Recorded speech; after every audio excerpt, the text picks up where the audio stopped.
I think with all the multiverse stuff, with Loki and then with Spider-Man and all, now they're talking about doing more Spider-Man movies with all the Spider-Men. It's a lot. And I Really? feel like they're just opening this up. And you and I have been saying this for years that the moment they opened the multiverse, it was okay. So Tony Stark's coming back. Oh yeah, no doubt about it.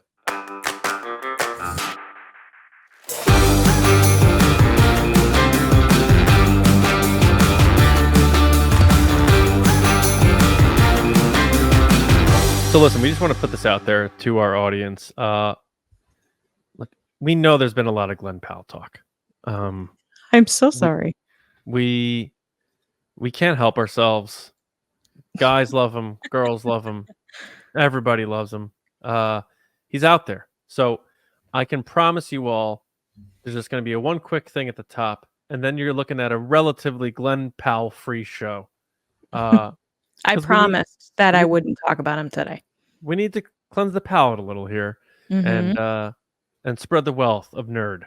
So welcome everybody to Powlet, if you will. And, oh, she is on point tonight, folks. Mondays are for the play on words, apparently. And Gilleran is here firing on all cylinders. So, Lacey, how you doing? I'm good. I'm coming off a week of The Acolyte. We were lucky enough from Lucasfilm Disney to see the first 4 episodes, which was crazy. Yep. The first 2 are out there. If you haven't checked them out, please do. If you want to talk about it, head over to TRB Resistance Broadcast, which is Wednesday nights now. We got into some wild theories last week, which was really fun. But yeah, it's a great time to be a fan of Star Wars and a nerd in general. And I think luckily things are a little bit calmer this past week in pop culture. Nothing too crazy, but we're gearing up for the summer movie session. You know, Twister's coming out, and then Deadpool's coming out. So I'm pumped to go to the movies soon. Beetlegeist at the end of summer, September. Beetlegeist. But no, yeah. First of all, thanks to everybody. This is our 6th episode. So whether, like we always say, if you found us from being a fan of us on the Resistance broadcast, or you happen to just find us, thank you so much. If you don't mind just letting people know about us, all they have to do is look up Nerdy and Nice. It's free on podcast apps on its own feed. Make sure you do subscribe because it is a separate feed from TRB. But we have a really good show in store for you. So I did joke about Glenn Powell. Clearly, we're going to talk about Robert Downey Jr., as you saw the title. But a quick check-in with DC. We did run a poll to see who our audience, how our audience feels about whether Glenn Powell would be good as DC's new Batman Bruce Wayne. And the results are in. And it appears very close. 50.8. Did you see the results, Lacey, by the way? I have not. This is a surprise to me. Do you have a guess on which whether they liked the idea of him being Bruce Wayne Batman or disliked the idea? I'm going to say dislike. Oh, okay. It was close. 50.8% said no. 49.2% said yes. So maybe like just like a couple of votes here and there, but pretty split down the middle, which not bad news for Glenn Powell because a lot of people hated the idea of Michael Keaton being cast as Batman back in 1988 when that news came out. Which is his favorite Batman, as we've exactly. learned. So if Mr. Mom was able to kill it as Batman, I think Mr. Powell will be just fine. And he's also a big draw. So something to think about.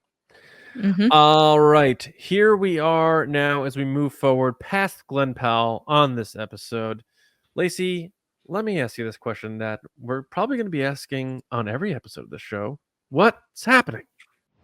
Human sacrifice, dogs and cats living together, mass hysteria. Enough, I get the point. Well, John, we do have some news this week. A lot of superhero news. Wait, by the way, I'm sorry. Yeah? What? Sorry, your momentum, but you didn't say anything about my Top Gun shirt. The guns are out. No, I'm wearing a Top Gun shirt. I know, the guns are out. You're wearing a Top Gun shirt. It's tight. It is a little tight. It is. It's kind of, yeah. I think it's a large. Looks fine. It's a large, and it got washed. So I think if I do the Top I Gun, like the color. the color's not bad. If I do the Top Gun diet, maybe I'll throw Okay. a I'm football not saying reference. I'm not saying there's anything wrong with your weight. I'm saying it's tight around your arms. You look like you Yeah, got guns. The gun show. I look like I have guns because I do have guns. Look out It for was me. more of a compliment than like me Maybe poking I fun at should your be thing. Batman. Am I Batman? You want to end a character that has lasted forever? Have me be Batman. That'll be it. All Am right, I? sorry. And anyway, there you go. There's your shirt call out. Thanks. What's actually happening this past week is a lot of superhero news.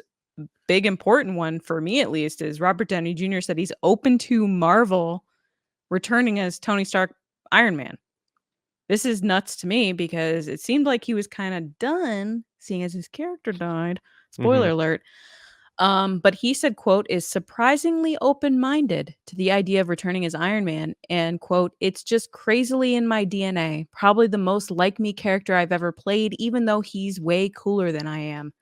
The funny thing is, I can't see Robert Downey Jr. without seeing Tony Stark. He is so Interesting. embedded in who that character is for me, that I feel like he's not playing a character, he's just being himself. Kind of like That Ryan Reynolds in Deadpool. It's the same kind of situation where he puts so much into his role that it is him. Like Can he's not I? putting on a mask, so to speak. I think you're right. I think there is sort Also, he of made a like lot of money. Let's be honest. He's made a a lot of ton of money, money and let's not forget that Iron Man is what launched the whole MCU. If that with isn't Jon a hit, Favreau. yeah, the whole thing isn't. Yeah, I mean King Favreau launched that whole thing with Robert Downey Jr. and I think he went to bat for Robert Downey Jr. because he did Zodiac in 2005 to start his comeback because Mhm. a lot of people, maybe younger people, don't realize that Robert Downey Jr.'s career was pretty much over. Big He drug got problem, right? heavily in drugs, jail, all that stuff. So I do want to recommend. I don't know if how far back you go with Robert Downey Jr., but I obviously know you love Iron Man. rom-coms. Really? Can I Yeah. recommend a movie for you? Sure. Only You from Is it a rom-com with 1994. you in it? I feel like every rom-com has a you in the name. Yeah, but this one came out 30 years ago. Sure. So Okay. Marissa Tomei, Robert Downey Jr. It's a good one. Bonnie Hunt. Check it out. And he's in I a will. bunch of other like 80s movies. Like I think you need to go on a young Robert Downey Jr. adventure in cinema. That's what I I know think. he's a very attractive young man. I've seen photos, but I've never watched any of his performances. got I start with Iron Man. He's got the wild hair and the puppy dog eyes. That's what it is. And then he's Yeah. got the wisecracking, funny guy thing. Like Mhm. he's Tony Stark, He is. I'm That surprised he hasn't won an award for Tony Stark. Like that's how good he is. I know. And that's He why I fi- feel like sometimes these movies get totally ignored because the performances are so good yeah. that people feel like they're too comfortable and not like someone's playing someone that's blind or someone's playing someone that lost their arm or I don't know, someone had to climb a mountain and he's Yeah. playing a superhero. And yes, it's a big budget film, but he's still embodying that character in such a way that it couldn't be anybody else. And I feel the same way about Johnny Depp as Jack Sparrow. Like I feel Oh, strongly yeah. that Johnny Depp should have won an award for that and he didn't. I And it makes agree. me The very first angry. Pirates, man, so good. I need to rewatch Magical. that again. That's a great Yes. movie. Yes. My God, we gotta make a list because we keep talking about all these watch-alongs we want to do.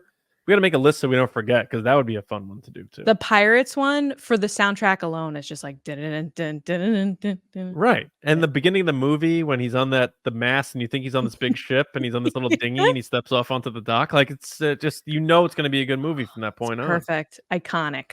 Wonderful. The Robert Downey Jr. stuff, yeah, I think he's already in. You think this is the PR spin of, hey, let's get some feelers out to see what people think about him coming back? I don't think you need the feelers because I think if you think about all the OG Avenger people to come back, I think he would be on the top of everybody's list. So I don't think it's that. I just think they probably want to preserve some level of surprise. It's not gonna You're not gonna put out Avengers and have Tony Stark surprise everybody on screen, because I think you need Robert Downey Jr. promoting the movie because he's such a dynamic personality. And we know how box offices, even with Marvel, are no And longer now a he's an sure Oscar thing. winner. Yeah. He won an Oscar for Oppenheimer finally. I just banged my nose on my mic. What a pro. I think he will be announced at some point. Hopefully, he's able to do it. Maybe that'd be cool. Like Do you in think a Tony this Stark summer? way. Like, what if he shows up at San Diego Comic-Con or 23 this summer. E23 and he walks out on stage like Tony Stark and all that stuff? That'd be incredible. Do you imagine the amount of attention that would get? So I think he's definitely coming back. It's the last sort of cash in. He's gonna be 60 years old, I think, like next year. So he like you and I love Harrison Ford, but we remember seeing you point out like the old man run in Force Awakens. The old man punch. Yeah. He's in his 70s. He's still badass and incredible, but he's older. It'd be weird to see Tony Stark in his 70s flying around and being charming and womenizing and all that stuff. It'd be weird. Right. Tony can do 50. Tony can't do 30 anymore. We're pushing it. Yeah. So he at 60, the nice Robert Downey Jr. hair dye job, maybe a little, do the neck a little or something. I don't know.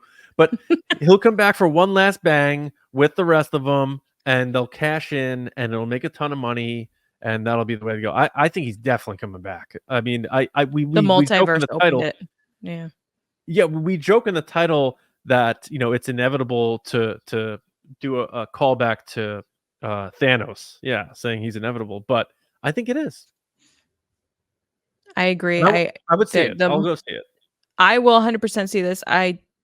One of the things I've been talking about for years and years and years is the moment that the Russos were bragging about Jon Favreau, like begging them not to kill Tony Stark while they were on set that day. And they were like, we did it anyway. And I'm like, that doesn't make you endearing. That makes you kind of a jerk. That the guy that launched the MCU is saying, hey, please don't do this. People are going to walk out into traffic if you have him die. Which I appreciate Jon Favreau. He gets it. He gets the idea of like watching movies with your kids, having family time with a movie. He made Elf. The idea of The Mandalorian was this kind of family adventure. It doesn't, what's the word I'm looking for? It doesn't surprise me that Jon Favreau would say that. And so I get mad when I think about the end of Tony Stark, because I feel like, per usual, writers get lazy and they go, well, we don't know what to do with this person, so someone has to die.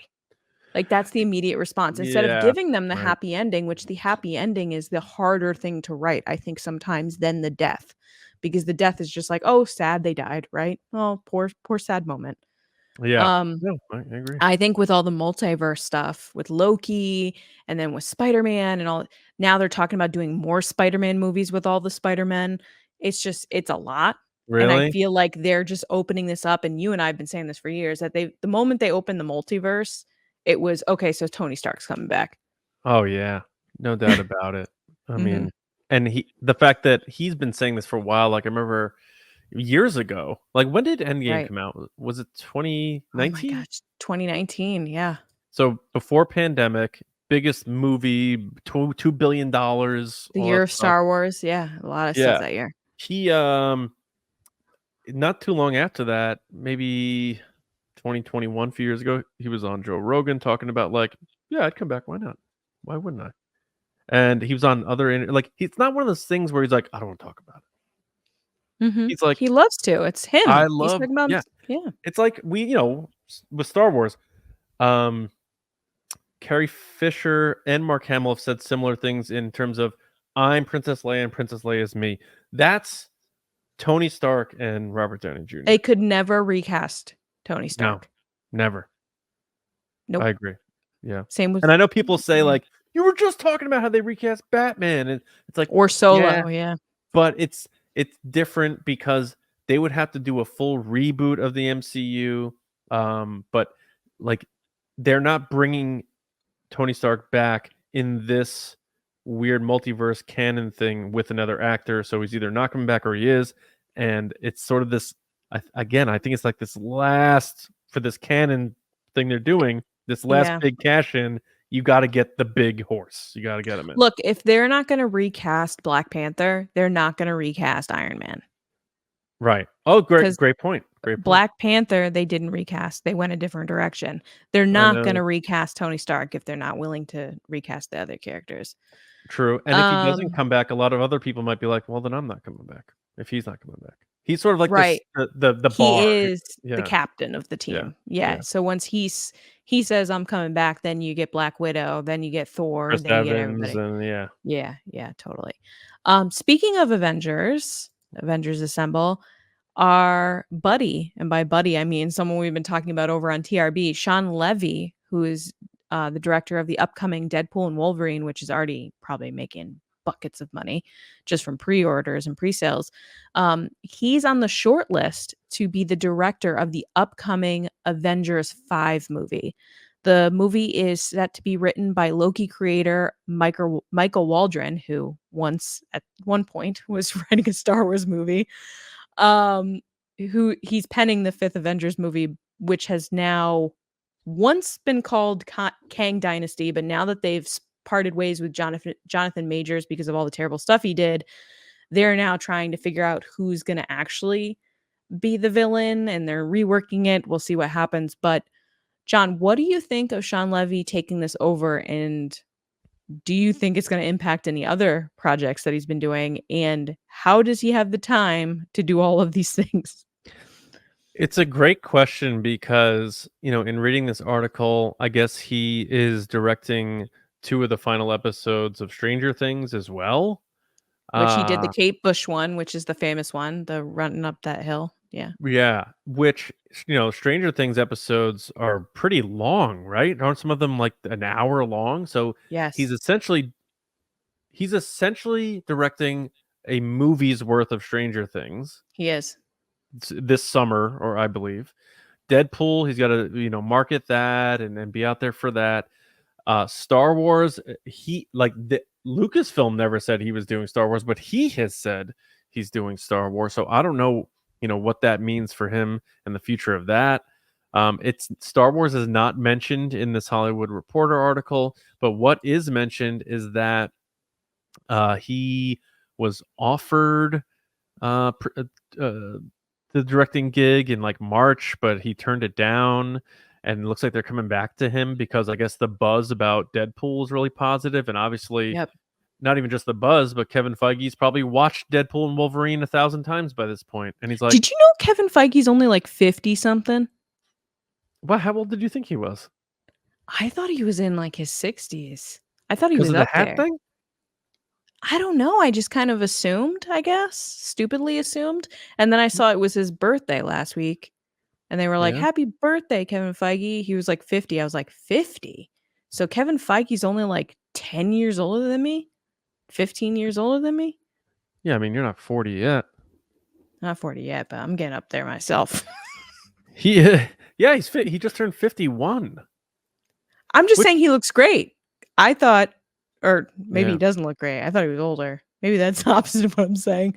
It just surprised me. I didn't think he was 51. I thought he was older than that. Maybe it's because he's so wise and like he's such an influential person in the industry that I thought he was older just based on like his experiences and how much power he has with Marvel. I think that's what Marvel it is. At 33 years old. That's insane. I didn't have my life together at 33, if we're being honest. Oh, are you kidding me?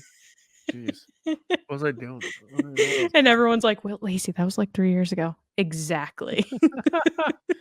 Spoiler alert. Even now, not sure. Yeah.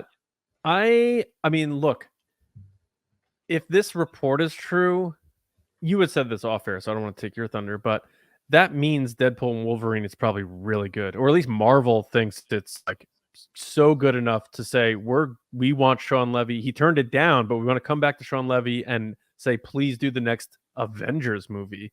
That's absolutely. Yeah. But They said the same thing about Rian Johnson when Last Jedi came out, that they gave him a trilogy before the movie even came out.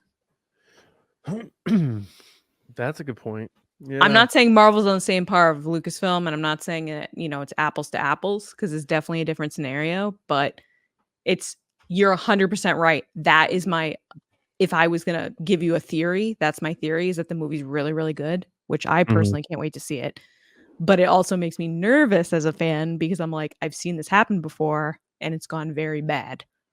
Yeah, that's true. That's true. He also just like Shawn Levy. I don't know if he's just very good at being a public persona, but doesn't he always seem like he's like in a good mood? Like he's always like every He's photo of so him, he's lovely. smiling and he's happy, and Yes. he seems like to understand how fortunate he is to be doing these incredible things. And when he was even talking about Star Wars, he's like, "That's the golden ticket, and this is my chance." And I'm He's rooting great for with the guy. fans online too. Like Yeah. he has great like interactions with people. He shares their tweets. He discusses things with Oh, does he? people. Yeah, he's great. Yeah, I'm rooting for him. So I hope, obviously, Deadpool. I like Deadpool and Wolverine, and if that's the case, he takes that. Cool. As a Star Wars fan, it makes me nervous that maybe he's not involved anymore, and I want him to be involved. So we'll see where that goes. But maybe it's a situation where, hey, Shawn, we have these other things on deck. Are like the movie we want to do with you for Star Wars is 4 years out, so you have our blessing to go to this other Disney umbrella and do Avengers or something. I don't know, but either way, how could you not think it's a solid pick for Shawn Levy to do the next Avengers, especially with if Deadpool and Wolverine winds up just not only making a lot of money, but the critics, audience, checking all the boxes where everybody's like, wow, that was a great movie. Then at that point, it's a no-brainer.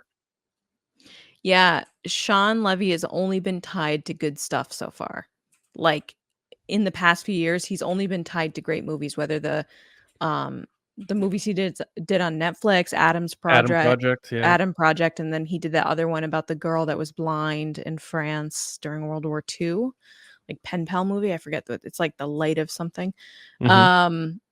And then he did obviously the Stranger Things, which I would say is probably the biggest episode of the season, one of the biggest, most pop culture moments of the year that year.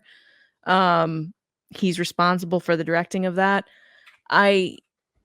He's probably at the peak of his career right now. He could have his choice of whatever project he wants. So the question is, does he want to continue on that path with Marvel, or does he want to stay with Star Wars or whatever things else he's working on? Because like you said, he did call it a golden ticket. He did say like, these movies defined who I am as a director, defined me as a person. Like this would be a dream project for me. But it's hard to say no to Kevin Feige and Marvel, especially if you're seeing success right now, which he is. People are going nuts over this movie and it's not even out yet. So he's going to have his choice of what he wants to do. I guess it comes down to what Shawn Levy wants and what he sees himself doing years from now. Or maybe he is in discussion for a Star Wars movie, which we always joke about on TRB, that it seems like every director's had a conversation with Lucasfilm at some point. Maybe he did have the conversation or is having conversations with them, but they haven't been pushed over as, yeah, let's do it. So he's like, you know what? I'm going to do some other stuff first and I'll come back to this. Or, hey, maybe I'm going to try some stuff over here, see what happens. And then they'll be asking me to do this project and I'm not pitching them.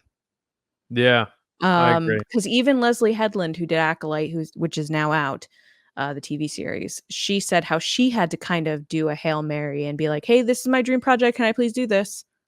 And then got their attention. So it seems like people are doing that, but maybe he wants to do other things and continue on this path, especially if the reason they're picking him for the Avengers 5 is because Deadpool's involved in the Avengers. So he's going, well, we want to bring Deadpool into the Avengers.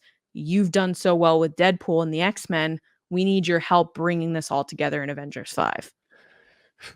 Yeah, the trailer has them like jumping through that ring, like the Doctor Strange, like time. And you had talked about, does this mean that they're bringing in X-Men? What does this mean? Are they bringing everything together?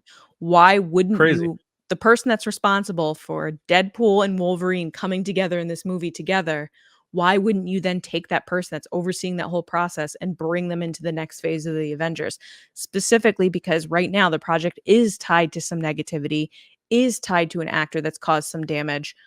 You need someone to kind of make it a better situation. And who better to do that than Shawn Levy, who is like basically the director that makes you feel good, is all about nostalgia and gives you those moments that you're like, yay, I love this. Like that's Yeah. Shawn Levy. Yeah, he's a good storyteller. So I'm interested in that. And I'm, I'm not the biggest Marvel fan, but I'm very interested to see that. Obviously, I'm going to see Deadpool and Wolverine. That's different. Yeah. Well, the question is, are movies going to be able to be seen in the theater because they keep getting more and more expensive, which is our Right. next story. Quentin Tarantino did a Hollywood Reporter director roundtable last year. And as we see on the internet, every once in a while, clips like this go around and they kind of make a bigger splash a year later, 2 years later after they were said. But Quentin Tarantino goes on about the price of tickets in particular, about how movies and cinema were the working man's kind of show, good time, entertainment. It used to be like, hey, I'm going to grab a show after work, or hey, I'm going to take the family to go see a show. And now movies have gotten so expensive that they shouldn't be pricing people out of the ability to see this form of art, of this form of storytelling. And he said that in the 80s, he started to see the price go from $6 to $7 to $8. And it's funny, we were just talking about this on TRB with some people in the chat about how, or on our Patreon, sorry, at patreon.com/TRB podcast, about ticket prices. And someone had said in the Patreon chat, Megan, one of our patrons, shout out to Megan, that she goes and sees movies for like $4. I haven't seen a movie for $4 in probably like 25 years. It's bananas. I have not seen that. So what are your thoughts, John? I know you added this to kind of something you wanted to discuss. I know you're a fan of Quentin Tarantino. I'm not, but I'm a fan of this clip because I 100% agree with him here. I've been saying this since the 80s when when movie ticket prices, they were $5 forever in America. Yeah. And then all of a sudden they started moving up to $6.50 and $7 and $7.25 and $7.50 and all this stuff. The key to what you're saying is this is a working man's art form. Yeah. It's not opera, no, it's not theater, it's not going to a big concert. It was the idea was that anybody could go and see a movie. That was one of the reasons why movies flourished in the 30s, and it's not anymore. No. We have priced them out until now it's a deal. Yeah, I love Tarantino. And I hope he's lying about only doing one more movie. But he is he wants to protect the sanctity of what made Hollywood great, and he loves telling stories about the glory days of Hollywood. And Once Upon a Time in Hollywood, I think, has become my favorite Tarantino movie, and it's about old Hollywood. And with that comes old pricing and how things were introduced to society and what their purpose was and how they shaped pop culture. And he's always so cognizant of that. And, he's in the industry. He's one of the greatest directors. He's completely dialed in and connected. But at the same time, he still feels like this rebellious outsider, and he always will, because he'll never bend, and he'll always make the type of movie he wants to make. And if you question that, he says, F you. And he will gladly go out and say he would rather preserve the theatrical experience than have extra money in his pocket per ticket. And I'm not a historian by any means, and I don't understand. I haven't done enough research, I guess, in how the theatrical experience started and how it evolved much. But I do know when I was a kid, my parents were able to afford to take us all to the movies, and it wasn't that bad. And now it's almost just I took Johnny to go see The Phantom Menace when it was re-released, and the tickets I bought in advance, so that was already done, so that didn't hurt as much. But it's I don't know, $15 a ticket, whatever it was, and then plus popcorn. Popcorn's outrageous. So then you get a drink, and all of a sudden you're looking at over $100 for two people to go to the movies and have a couple snacks. And it's just bananas. That means families to go. I mean, it's you're talking about you're buying a Disney theme park ticket at this point. So Mhm, it mhm. is crazy. I do think they need to figure out what to do because we talked about on our last episode, you know, all the different factors as to what's keeping people from going to the theaters. And you know, one of them for me and you is we have little kids, and sitters aren't always available, and we have to pick and choose when we are going to the movies. But for the people who are able to go to the movies all the time, it probably is price, and it probably is like, why am I going to pay all this money when in 4 weeks I can fire that up on Max or Paramount Plus or With Netflix, whatever, snacks from my house, with with my drinks, with Kirkland popcorn from Costco or my Stu Leonard's, whatever the hell Lacey buys.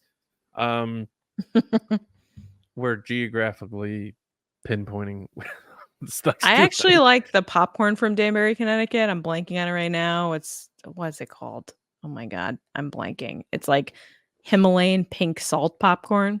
That's my Oh, jam, and it's made in Danbury. wow. So much so that it's your jam. People still say that? I say it all the time. I've always said that. Okay. My jam. I agree with him, and I'm glad he said it. And I know this is an older clip, and I'm glad it's making the rounds because I think this clip should always make the rounds. So I applaud Tarantino for saying, like, yeah, people should be able to afford to go to the movies because it's the working man's experience. And I love how he said it's not. What do you say? It's not The opera. It's not Broadway. yeah, it's not Broadway. It's not, expensive concert tickets. You're going to see a movie on a big screen. And I think that has gotten lost. And I think maybe they've been going in the wrong direction where they're like, oh, we're not making money. We have to increase the prices to make up for that loss. I don't think that's working. So, yeah. I 100% agree. I think this clip has been making the rounds because many people have been sitting online and at home going, well, what do you mean this movie didn't do well? Like Furiosa didn't do well. A couple other movies, Disney's past few movies have tanked, the Pixar movies. So people are going, what's wrong here? Are the stories bad? Is the timing bad? The timing of the year? Is the marketing bad? At the end of the day, I think in general, a lot of people are watching what they're spending.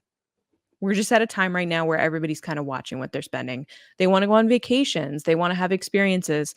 And if it's between going on vacation and going to the movies a couple times a month, they're going to go on vacation. If it's going out to eat and spending time with your family or going to a movie and sitting in a room and not talking, they're going to wait till the movie's out and rather go out to dinner. Yeah. I feel like this clip made the rounds because people are trying to explain why movies are doing poorly and why movie studios can't seem to get it together. At the end of the day, it's because people can't afford to do these things anymore as much as they used to. And if they want people to go see movies on a whim or take a chance on stuff that they're not used to, that's the other thing, is take a chance on a movie that isn't marketed well, that they don't know what it's about, that stars someone they've never seen before, that's from a new director, that's an original story. They're not going to take a chance on a ticket that's expensive when they No. can just watch it at home Right. from the subscriber fee that they're already paying anyway. Right. Yep. And that's the That's true. problem, because then the lessons people are getting from like movie studios are getting is, oh, well, clearly they didn't want original stories. That's what Bob Iger said. Clearly they don't want original tales from these directors. No, Right. nobody wants to pay that much money in a pandemic to go see a movie. Yeah. We polled our audience, geez Louise, it's late. Community. Yeah. We polled our community on Patreon, patreon.com/TRB podcast. If you want to join, tier start at $5. We appreciate it very much. This podcast would not. And half of them said they would rather see a more proven commodity when they go to the theaters for that reason, because they either don't get to go very often or it costs a lot, all the things you said. So that's absolutely. Yeah. But one movie that I actually do want to see, but I probably am not going to see in the theater, playing off this Quentin Tarantino comment, is The Bad Boys Ride or Die with Will Smith. There was a viral clip that went out this week from Will Smith's Instagram account that the people then downloaded and then posted it everywhere. It was something that caught my eye, and I saw everybody saying kind of the same thing I was, which is a clip of Will Smith. He's got a camera rig on that's probably about I would say 30 to 40 pounds on him. And he's got the rig and it's doing a first person right in his face, like point of view, but like looking at him, very up close shot. And then he pushes the gun out, and while pushing the gun out, switches the camera rig around, and now it's in like kind of a video game first person shooter mode. And then he switches it back around. The big, I think, thing here outside of just the camera rig is that it's Will Smith doing it. That's the kind of thing that caught everybody's attention, is that Will Smith is not only acting in this scene, he's doing the camera work on this camera rig, which is intense. This is the first time I've seen Will Smith recording anything since the Oscar situation.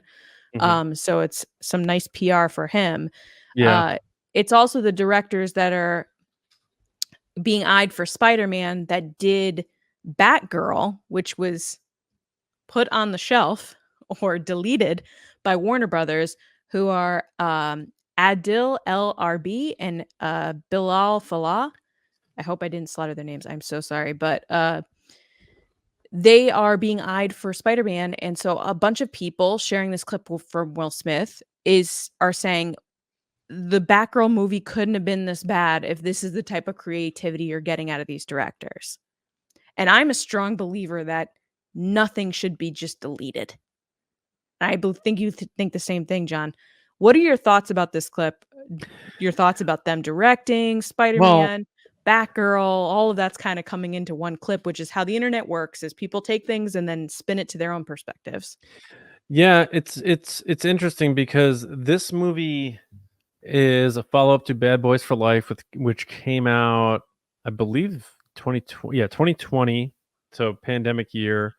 But it was released in January before like everything went down, and it made $427 million on a $90 million budget.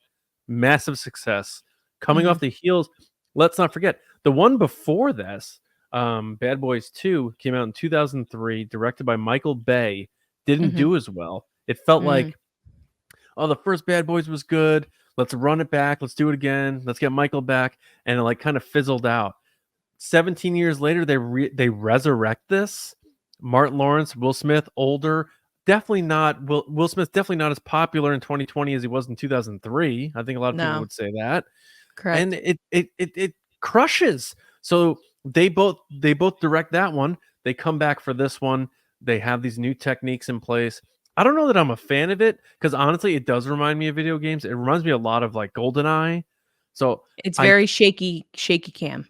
Yeah, I want to see like how it's used in the final thing, because I love obviously, as a fan of ILM and behind the scenes stuff, and behind the scenes stuff, I like the evolution of filmmaking, and I really appreciate it, and I love the quality of films improving. So I like the idea that they're doing this stuff. I'm just curious if I'm going to like how it's presented in the final version, which, like you, I probably won't be able to go see this one in theaters, but it's got I believe it has like the same budget as Bad Boys for Life. So they went up think 10 million. So instead of 90 this time, they gave him 100 million. Oh, okay. So they were like, you did a great job. Here's 10 more. And also, Will Smith is doing so much in that clip, probably just to keep his hands busy, honestly. I was waiting for it. These guys are also famous for the viral clip that went around on the internet last year from Miss Marvel, the shot of her falling back on the couch where the camera zooms over her face and gets the point of view shot of her falling on the couch. Oh, well, that camera rig went around like crazy, me included. That was like, this is the sickest shot. Same guys. So they've got a knack for this. Okay. But yeah, I mean, I'll see this when it comes out on streaming. I hate to be that person, but I definitely will. I like Will Smith. It's whatever. I think he should keep his hands to himself. But I do like Will Smith. I think he's good in movies. And he owned up to his mistake. He was banned from the Oscars. He owned up. But shots like this, they're just, even if you don't like them, I appreciate that they did something different. They tried something new. They were like, we want to do something cool, different, unique. And I really appreciate that Will Smith is doing this himself, because again, he's carrying probably I would say 30, 40 pounds with this camera rig while acting, while doing this whole thing. It's and insane. carrying And Martin Lawrence. You're so ridiculous. I do look forward to, hopefully, seemingly, they'll put out a behind the scenes reel of this movie, video of this movie, like a documentary. That's the new thing a lot of these home video Blu-rays and whatnot are doing, is like, oh, this is the process of making the movie. And those are like, oh, I love those. I'll watch those all day. Yeah, me too. The interesting thing is, like we just talked about with the budgets, because we've had a lot of discussions over the years about movie budgets and how they have ballooned so much that, Insane. like Indiana Jones, Dial of Destiny, the budget was so intense, Oh, or Solo Star Wars story, which got crushed by its own budget because it was so gigantic because they had to reshoot the whole movie that it was setting itself up for failure. Whereas this movie, the last one, was so great. They were like, okay, you get 10 more, but they still kept it. And now I'm talking about $100 million, still a lot of money, but they're still keeping it lower than 300. So there's room to make money, profit, and success. yep.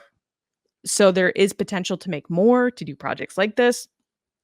And I mean, don't you agree? Don't you think that movie budgets in general just need to be smaller? I think they have no choice at this point. There have been movies. I saw one. It was not that long ago. I wish I could think about it. Aside from Bad Boys, that was like, $150 million, but it was like a big movie. And I'm just like, you don't need $300 million.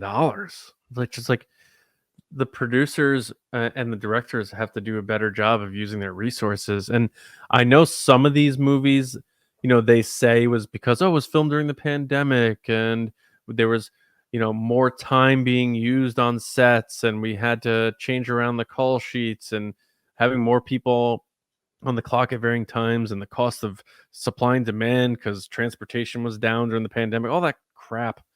That is real, but it's just like, I hate even thinking about it.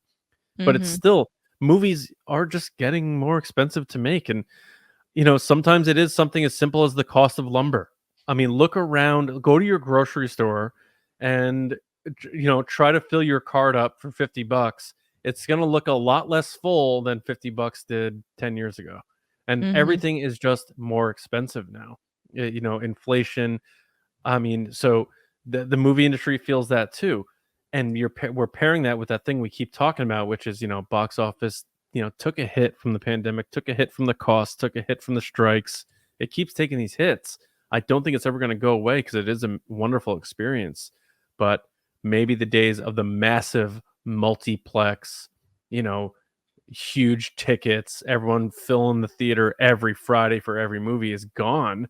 Maybe less movies make it to the theater, but the ones that do, they figure out a way to make it work. But back to this, this whole technique and stuff. I think it's cool. I'm not like rooting against Will Smith or anything like that. I think what he did was like psychotic. And like, I'm totally on Chris Rock's side of that whole thing, but I'm not gonna like, I believe in second chances. I believe in redemption stories. I believe people should have a chance to, right wrongs from their past and make the world a better place, as opposed to us punishing those people and potentially them doing even worse things, so I hope the movie does well. I, like you, will probably see it once it comes out, but I have to catch up on Bad Boys. I think I've only seen the first two. I don't think I saw the last one, so I got to catch. I that didn't one see the first. last one, but I know Yeah. that the soundtracks are always real good. Yeah, Straight fire. I got straight fire. I got to check that Fire. out, and then check this one out at some point. Something you could possibly check out in the future is Chris Miller and Phil Lord, we were just talking about Solo actually, reveal filming has begun on their sci-fi movie Project Hail Mary, written by Drew Goddard and starring Ryan Gosling, one of the men of the hour this year, as a sole surviving astronaut tasked with saving humanity. It's in theaters March 2026. John, is this something that you will see? I feel like space movies give me anxiety, and I know that I'm a Star Wars fan, but I don't love space movies. I love Christopher Nolan, and I didn't watch Interstellar because it depresses me. The idea of leaving my kids and knowing I'll never see them again, or if I see them again, they'll be older than me, or all that. That is like, Don't they like die during the time he's in space or something? I think so. It's Oh, just like God. it's such a depressing concept, and I know it's a virtuous, like he's trying to save the humanity and stuff. But I was like, I don't need to watch that. I already have anxiety enough about thinking like Instagram telling me like I should play with my kids more. It's just like, oh god, like it's enough. Give me a break. But I like Chris Miller and Phil Lord. I like the 21 Jump Street movies they did. I like the Spider-Verse stuff they did. I'm sure they did good stuff with Solo, a Star Wars story as well. But smart on them, like they hire Drew Goddard, who wrote The Martian, which is essentially the same idea here, where he's left behind or something like that. Matt Damon's like left behind on Mars and he has to figure out how to live. And Drew Goddard got nominated for an Oscar for that script. I don't mean to cut you off, but Andy Weir wrote this book and he also wrote The Martian. Oh, then what? Oh, the book, The Martian, you mean? Yeah. So this movie is based on the book Project Hail Mary, who is written by Andy Weir, who also wrote The Martian. Yeah, and Drew Goddard wrote the script for The Martian, got an Oscar nomination for it, and now they're hiring him to write the script for this. So it's just a no. Again, I'm one of those no-brainers. Like, smart move. Why try to get somebody, like, get the proven person who knows how to write this type of loner in space story? And Ryan Gosling, got a thing for being alone in space. Apparently, Andy Weir needs. Is he all right? We gotta check in on him. But Ryan Gosling, still a hot star. I don't think Fall Guy did great, but it's a good movie. And to be fair, Gosling, like, aside from Barbie, he's been in great movies that haven't necessarily made a ton of money. Like Blade Runner 2049. Everyone talks about how they love that movie. It's the best movie they've seen in terms of cinematography and stuff. Did not make a lot of money. There's other examples too of movies he did. Like, I think that Neil Armstrong movie he made didn't make a lot of money, but maybe they saw him in the astronaut suit and how he was able to perform during the production for that movie that they got him in for this. Either way, it's an interesting project. Not going to go see it in theaters probably, unless it has that Chris Miller, Phil Lord magic, where people like just blow up buzz all around it, like they did with the Into the Spider-Verse, where they're like, you have to go see this movie in theaters. Then maybe I will, but I'm likely probably going to stream this one at some point, and I will watch it because I think they are fantastic filmmakers, and I like Ryan Gosling, and why the heck not? As long as it's not about like your kids, like stuff like leaving them behind. If you're killing a dog in a movie, or you're leaving your kids behind and abandoning your kids or something like that, or kids die, I'm not there. I'm not going to be there. Yeah. Marley and Me. I know what you guys tried to do to us. You tried to swindle us and think it was like this happy thing. I never saw that. And then you hear what happens, and I'm like, I'm never going to watch that. So I never watched it. Not a fan of that stuff. So it depends on what this ends up being, but it's interesting anyway. I don't know. What do you think? Well, like I said, I think space movies give me anxiety. I like Chris Miller and Phil Lord. I think they have a good track record with Into the Spider-Verse and Lego Movie and Jump Street. I think I saw Lego Movie too. Yeah. Yep.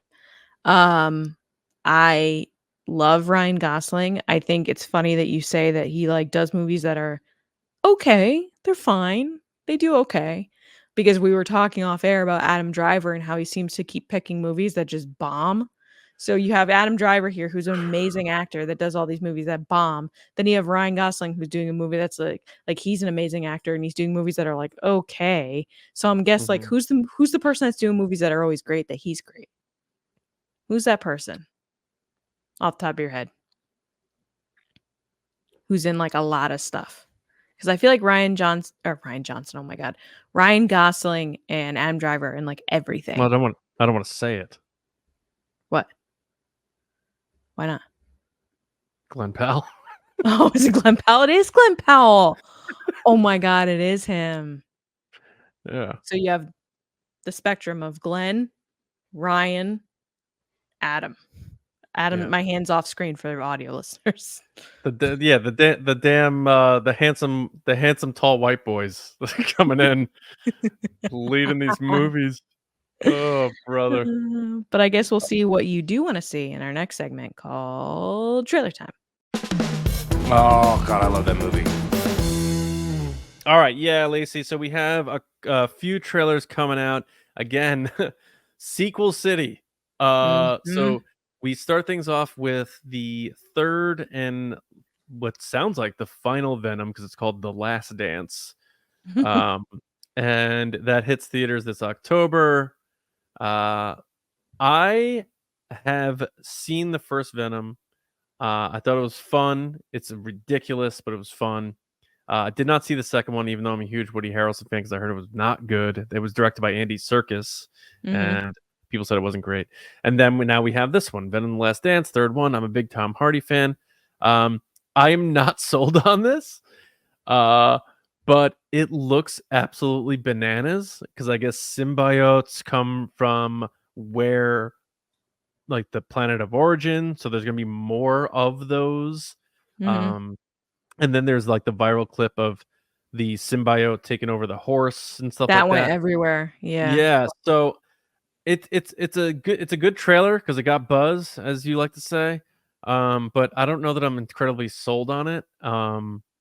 Which is a shame, because I think Venom's a cool character. I love Tom Hardy. Like, it checks a lot of boxes for me, but I think I'm kind of like all set. But I think it's still gonna make a bunch of money. It's like Transformers. Like, it doesn't matter how good those movies are.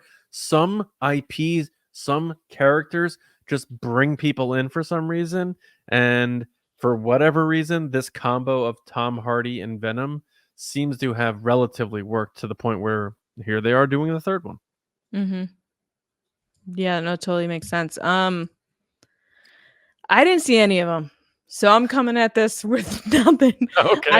I thought it looked stupid, and I get why people liked it. But the only thing that stuck out to me was the pony thing, because it was everywhere, and I was like, "What is this?" So then you kind of do some research into, like, what am I seeing?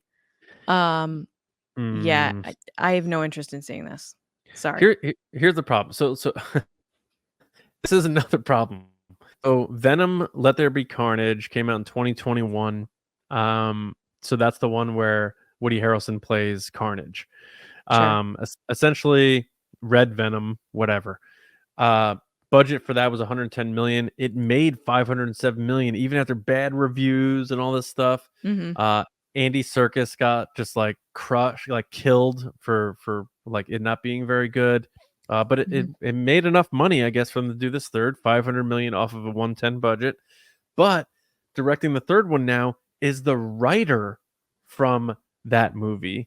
So people already were panning that movie. So now you're giving them more responsibility for the third one.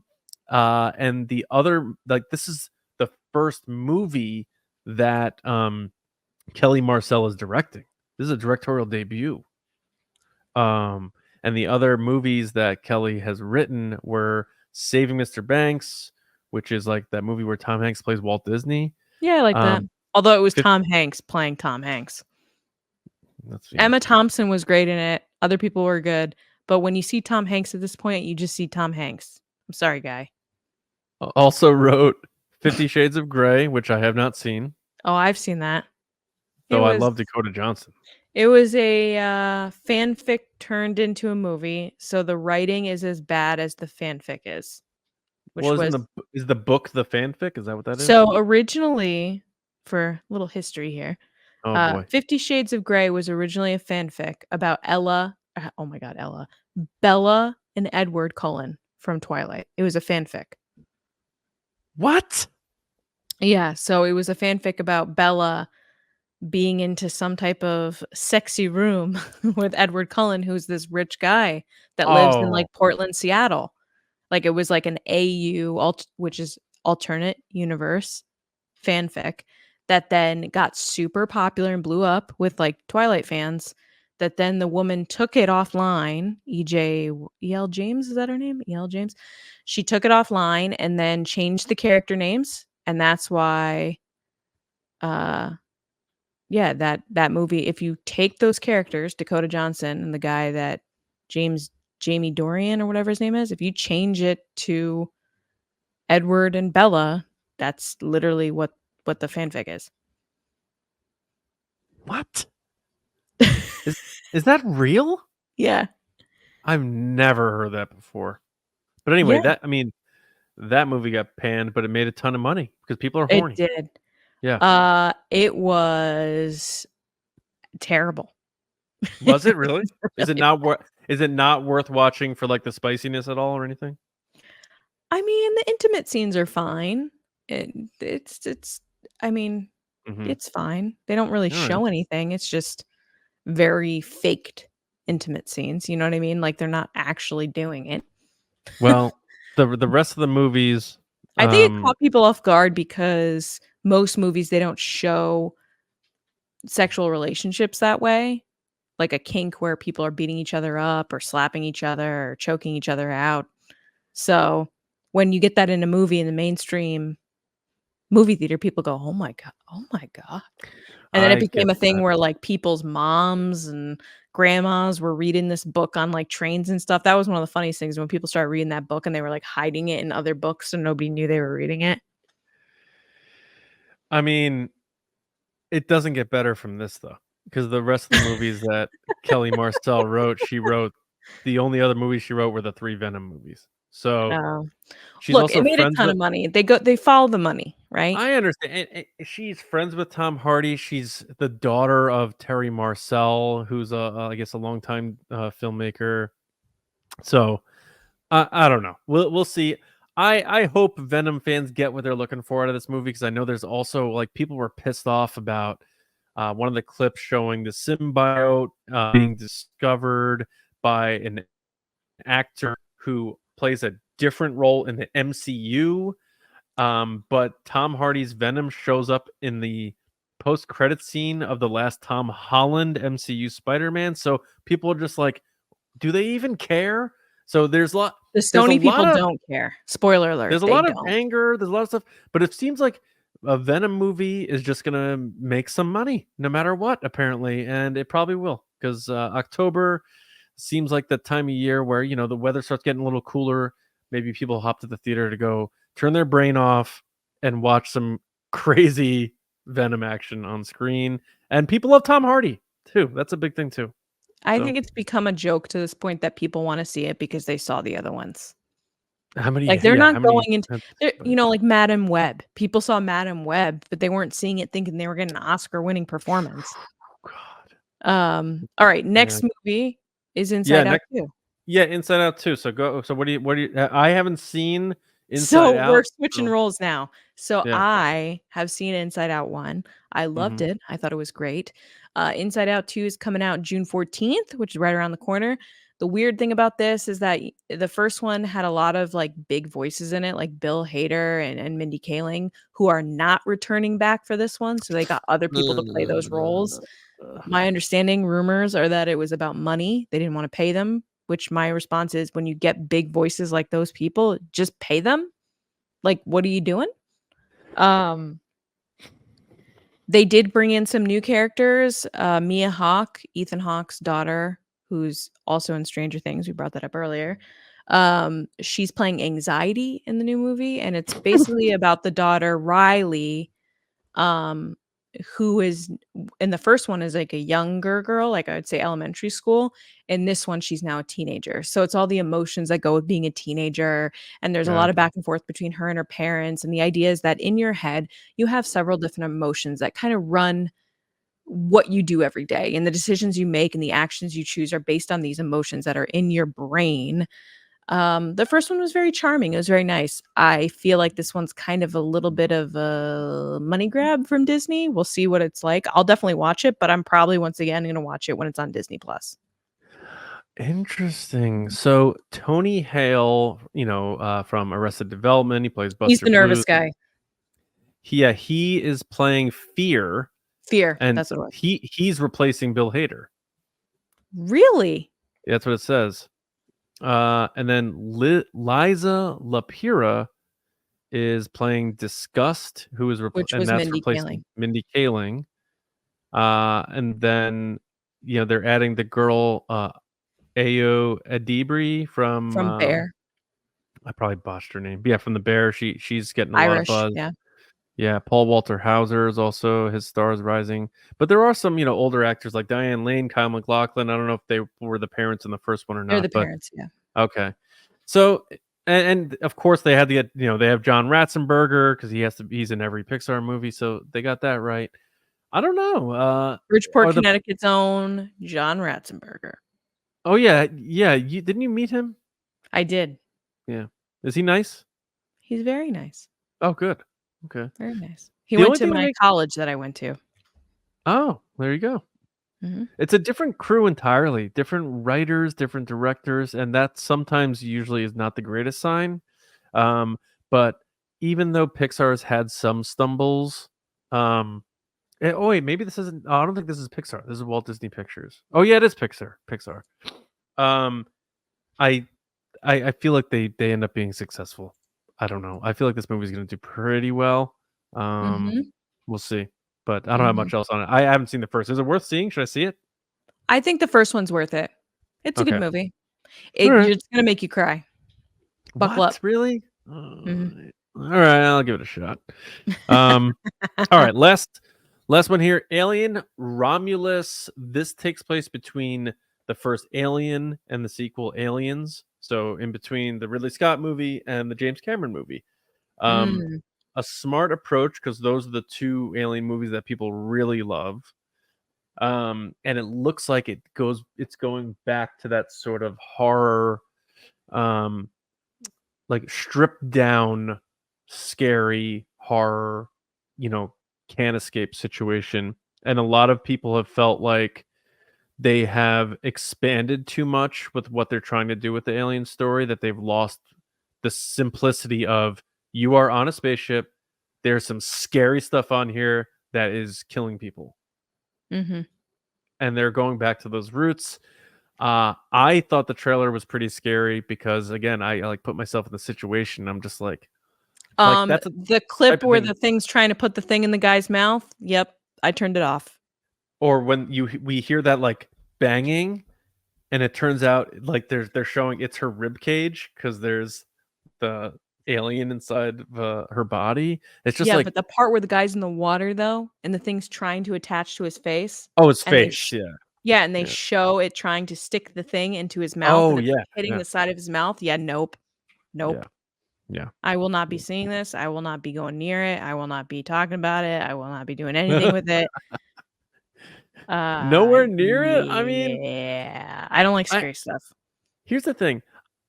I don't know that this is going to hit with fans because, one, no Sigourney Weaver. And she's, it's like trying to do Indiana Jones without Harrison Ford, honestly. Or it does have Kaylee, who's the kind of hot young actress that's up and coming. She was in Priscilla. She just got cast in the new Knives Out movie with Rian Johnson. She was also in Civil War with Kirsten Dunst, which is getting some buzz. So yeah, she's kind of making it into a lot of movies lately. Yeah, and it could be good because the director, hard names today, Fede Alvarez, he did some good horror stuff. Like he did that original Don't Breathe, which was a huge surprise hit back in 2016. It was a $9 million budget, made like $170 million. Horror's where the money's at, if we're being honest right now about movies. Horror is where the money, right? Yeah. And Stephen Lang did such a good job acting in that movie. So he did that movie. He did the Texas Chainsaw Massacre, and this, and he did the 2013 Evil Dead, which I think people liked. It made money, like all horror movies do, like you said. So they got a horror person in there. Alien fans have been screaming to go back to horror for a while. It could be. Did it go to sci-fi? It went, so in the second one, Aliens, which people loved, was James Cameron. It almost felt more like military. Oh, he like does like military. like military sci-fi, big guns, like let's go, you know that. Well, that's And James people, Cameron, right? yeah, and of course it was James Cameron. It was a massive hit, like huge success, well done, Mhm. all that stuff. Then 3, they start trying to do plot twist. They introduce cloning. It started getting really just out there. This one looks like Mhm. they're trying to recapture the original stuff. I would imagine that Alvarez was a fan growing up. He's only 46 years old, so he was a little kid when these movies came out. He probably has it burned in his brain when he first saw it when he was a kid and was horrified by it. Mhm. And people who make horror movies are often people who had scary experiences as kids, and they channel them into these movies. Like Wes Craven, Nightmare on Elm Street came from a nightmare he had about this guy with knives for fingers or whatever. So That's terrifying. you have someone passionate about doing it.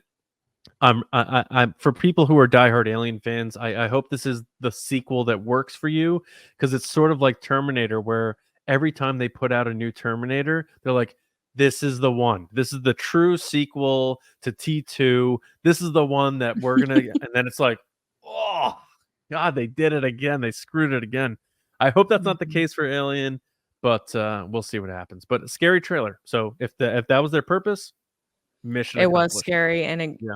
I think squeamish is how I would like, just like, "Oh, no, I don't like that." Oh yeah, you want to take a shower immediately and Yeah. curl up. Never Yeah, go into space, never do anything. never. No. Yeah.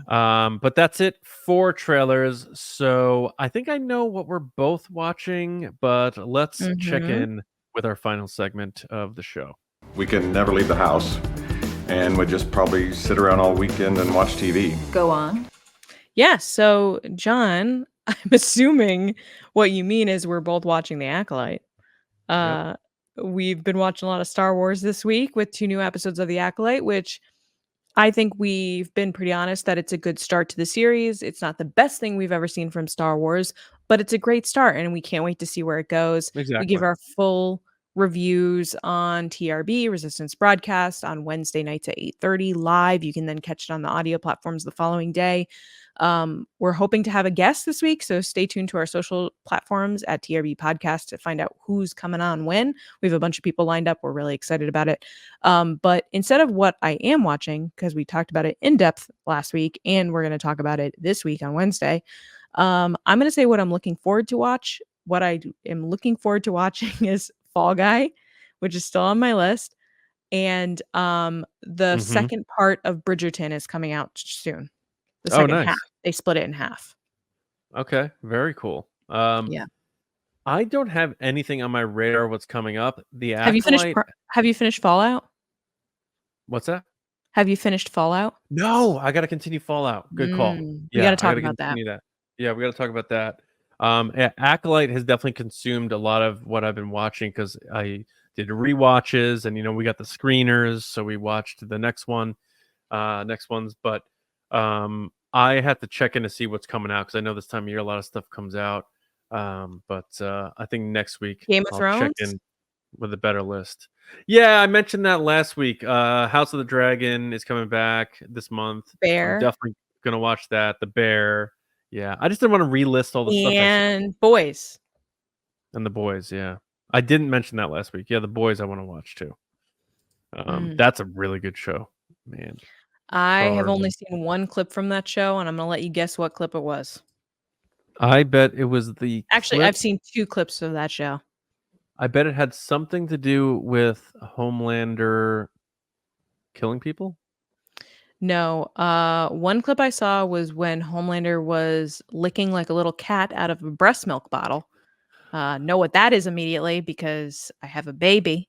And the second one is the one where the guy decides to get really, really tiny and then Mhm. sneezes and explodes another person. Yeah, if you watch The Boys, like It's like Ant-Man, but insane. yeah, if you watch The Boys, like honestly, from like I don't want to spoil it for people that are gonna 60 watch it. seconds into the very first episode of The Boys, you're like, oh, it's gonna be this kind of show, and that's all you need to know. It's a very good show, and I look Mhm. forward to definitely continuing to watch it. So yeah, good call on that. Mhm. Mhm. But yeah, that's it. That is it. Anything else you want to throw out there before I go through the spiel? No, just that if you guys listening want to hear us talk about anything specific, whether movie, TV show, whatever, let us know by tweeting at us, email us at resistancebroadcast@gmail.com. We still have our Or old email because or it's fine. nerdy and nice Or pod nerdy and nice pod at at gmail. gmail.com. Or that too. Sorry, I Yeah. forgot we had another email. But you can email us either place, messages on Patreon, social media, wherever. Yeah. We'd love to hear what you guys would like to have us discuss. No doubt about it. Yeah. And then we do have to say a special thank you to our Patreon movie star generals and silver screen spice runners. This show certainly would not exist without your support. Everything we do for all the shows we do and all the content we make is the two of us. So thank you for continuing to support us. And if you're thinking about it, head over to patreon.com/TRB podcast. Tier start at just $5. We have exclusive nerdy and nice stuff on there, Resistance broadcast stuff on there, Discord server, a lot of cool stuff. But thank you to Carmelo, John Risi, Jenna Rosewater, Frank Grande, Nick Kratz, Chris Morales, Brian Smith, Danny, Mike Rumore, Brendan McLaughlin, Sneaky Zebra, Dave Hornack, Jolton Jedi DiMaggio, and Colin Cormier, and the Spice Runners, David Probus, Neil Shaw, Kendall Gelner, Andrew Staley, Jeremy Myers, and the Fort Worthian, and all of our supporters, all of our listeners. Thank you so much for joining us on Nerdy and Nice. We'll be back with you next Monday with a lot more nerding about a lot more stuff because Mondays are for the nerds. So from Lacey and I here, Johnny Hoey, Lacey Gilleran on social media. We know it, right, Lacey? Mm-hmm. From us here at Nerdy and Nice, we'll see you Star Wars fans Wednesday night for the Resistance broadcast, Acolyte after show. And for the rest of you nerds, next week here on Nerdy and Nice. So until then, we'll see you around, kids.